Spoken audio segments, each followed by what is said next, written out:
후보자님 고생 많으십니다. 지치셨나요? 괜찮으신가요? 긴장은 많이 되고 있습니다. 앞서 선배 동료 의원님들이 여러 가지 의혹 제기 그리고 문제 제기를 많이 하셨습니다. 해외 출장 그리고 종교관 그다음에 누군가의 변호를 했던 사실에 대해서 이야기를 했는데 그 부분에 대해서 우려를 표하는 것이 거기에 대해서 어떻게 생각하세요? 충분한 문제 제기라고 생각하십니까? 여하튼 이런 부분도 논란의 소지가 있을 수 있구나 하는 것을 다시 한번 제가 배우고 의원님들의 그렇죠. 지적하신 부분에 대해서 더 하면서 공직 수행을 하게 된다면은 그런 부분을 충분히 이념하도록 하겠습니다. 지금까지 말씀 많이 나왔는데 후보자께서 쓰셨던 책이나 여러 가지 많은 발언들에 대해서 우리가 우려를 갖고 있는 지점에 대해서는 정말 겸허하게 받아들이고 국가인권위원장으로서 후보자로서 어떤 태도를 가져야 될지 한번 반성하고 성찰하는 계기가 되셨으면 좋겠습니다. 예. 국가인권위원회의 존재의 근거는 어디에 있습니까? 헌법에는 없고요. 아까 말씀을 드렸지만 1993년도 그런 헌법에 없습니까? 아예 없다고 생각하십니까? 헌법재판관 출신 후보자님? 만약에 헌법에 그게 있었다고 한다면 헌법 10조 모든 국민은 인간으로서의 존엄과 가치를 가지며 라는 문구가 저보다 훨씬 더 잘 아시죠? 이 부분에 대해서 국가인권위원회의 존재를 제일 먼저 찾기 시작해야 된다고 저는 생각을 합니다. 예. 동의하십니까? 예, 동의합니다. 네. 참고로 하나 말씀드리면은 네. 제가 인권과에 근무할 때 네. 사실은 저는 국가인권위원회에 대한 관심이 있었습니다. 그래서 네. 그 당시에 제가 공익법무관 제도를 만들어서 좋습니다. 거긴 제가 잘 알고 있으니까요. 그거 한 다음에 거기까지 하시죠. 그 다음에 관련 자료를 모아놓고 후보자님 지금 인권위원회 지금 위원장으로서 후보자로서 임명되셨는데 예. 현재 인권위원회 현 주소 점수로 한 표현해 볼까요? 몇 점이라고 평가하고 계세요? 국가인권위원회가 여태까지 우리나라 대한민국 잘하고 있다 생각하세요? 못하고 있다 생각하세요? 아니면 잘 모르겠어요? 전체적으로는 긍정적으로 생각하시고 계십니까? 예. 그 위원장께서 지금 들어가셔가지고 위원장으로 되셔서 많은 것들을 바꿀 수 있다고 생각하십니까? 하여튼 저는 이 국가인권위원회가 정말 국민을 위해서 또 우리 사회를 위해서 정말 인권을 보장하는 모든 보편적 인권을 보장하는 또 그러면서 우리 헌법에 제가 지금 드리는 요지는 예. 위원장 후보자가 아니시라 다른 분이 하셔도 그 정도 역할은 하실 수 있지 않을까 싶어서 드리는 말씀입니다. 예. 위원장께서 하시는 말씀 그런 기본적인 말들에 대해서 국민들은 전혀 감동이 없어요.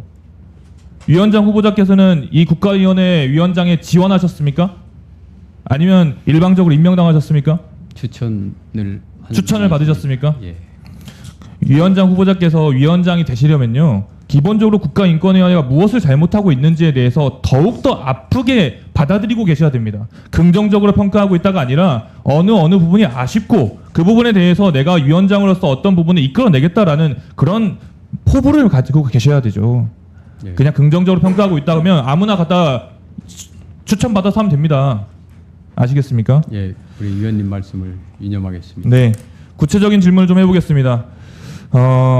우리 사회 뇌물수수가 인권과 민주주의 신장에 큰 영향을 끼친다는 것에 대해서 동의하십니까? 뇌물수수가 잘 생각 안 해보셨습니까?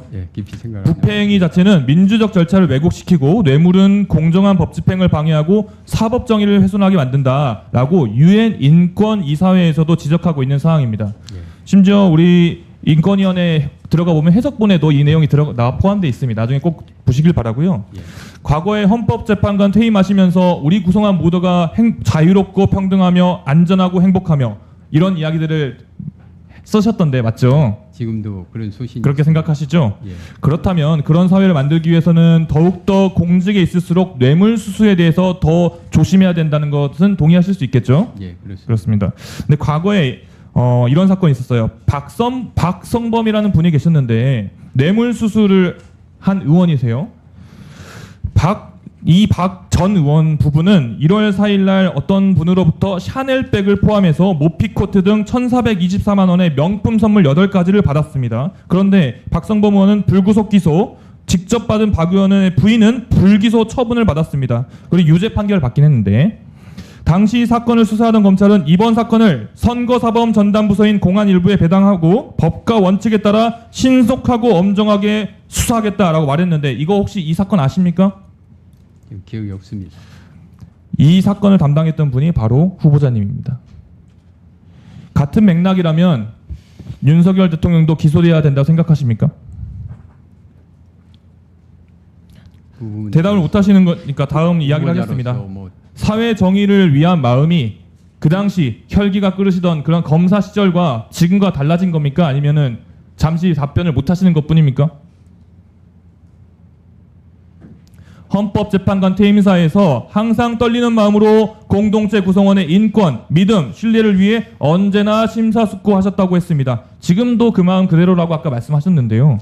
정치적으로 대립하는 사안이 있더라도 인권위원장으로서 인권을 지키기 위한 답변을 하셔야 됩니다. 다시 한번 여쭤보겠습니다. 뇌물수수 문제, 대통령이라도 예외 없어야 된다고 생각하십니까? 원론적인 대답입니다. 예. 네라고 여하튼 대답하셨습니다. 뭐 특정이 그렇게 돼 있으니까 후보자로서는 지금 제가 이렇다 저렇다 답변하는 것이 적절치 않은 것 같습니다. 대통령이어도 그렇게 해야 된다라고 말씀하셔야 되는 것이 독립적인 기구의 위원장을 하신 후보자의 자세입니다. 누군가의 눈치를 보시기 위해서 그 자리에 앉아 있는 게 아니지 않습니까?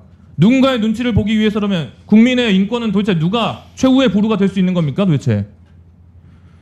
공동체를 위해서 뇌물수수 관련된 문제도 인권의 한 축으로 꼭 생각을 하시고 정말 혈기 넘치던 그 검사 시절의 그때의 수사처럼 그 기조를 유지하시고 방향성을 나아가 주시기를 부탁드리겠습니다. 추가 질의는 보충 시간에 하겠습니다. 이상입니다. 의원님 말씀에 유념하겠습니다. 네, 모경정 의원님 수고하셨습니다. 다음은 존경하는 전용기 의원님 질의해 주시기 바랍니다. 네, 경기 화성정의 전용기 의원입니다.